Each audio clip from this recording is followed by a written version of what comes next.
मुंबई, बंबई, बॉम्बे अशा नावाने ओळखलं जाणारं हे शहर. मुंबईचे रस्ते नेहमीच गर्दीने गजबजलेले असतात.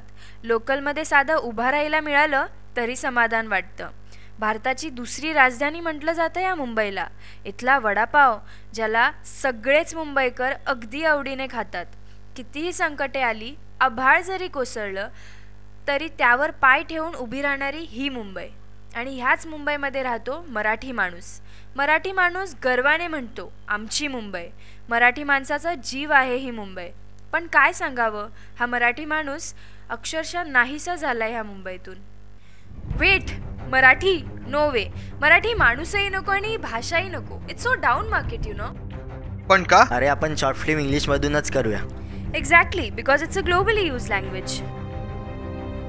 Yes, we should go with English. मराठीमधूनच असायला हवी आपली शॉर्ट फिल्म.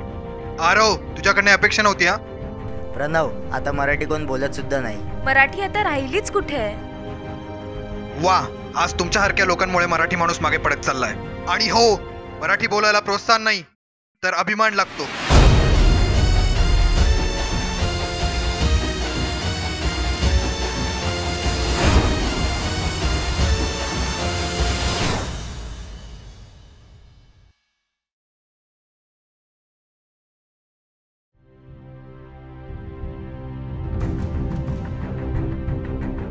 मराठी नो वे. आता मराठी कोण बोलत सुद्धा नाही. मराठी आता राहिलीच कुठे आहे?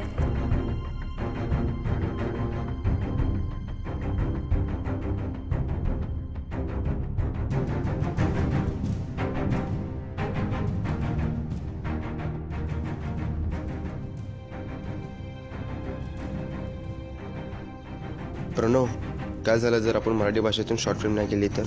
हे तू बोलतोयस? आज मराठी माणूस त्याच्याच मुंबईत नाहीसा झालाय का?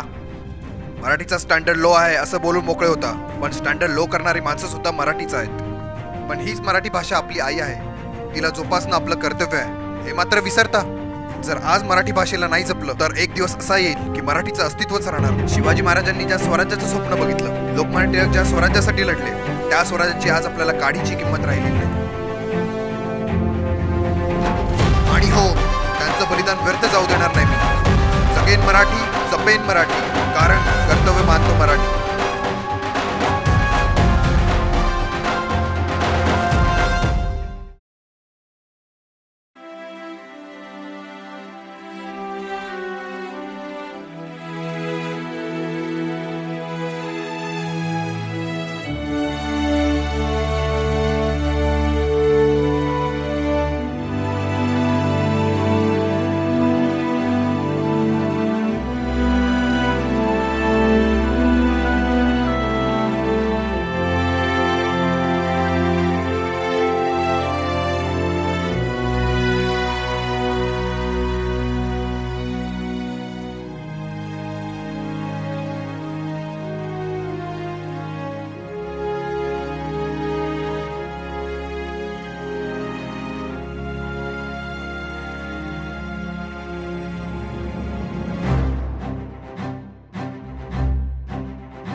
मला असं वाटतं प्रणव बरोबर होता.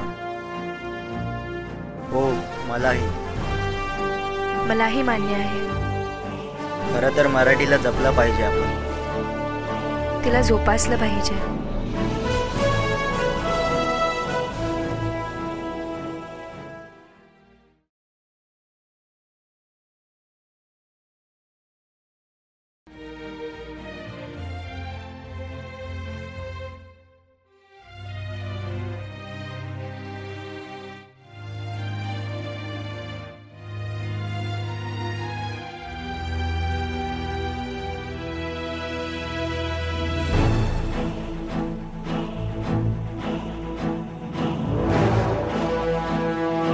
तू बरोबर बोलत होतास.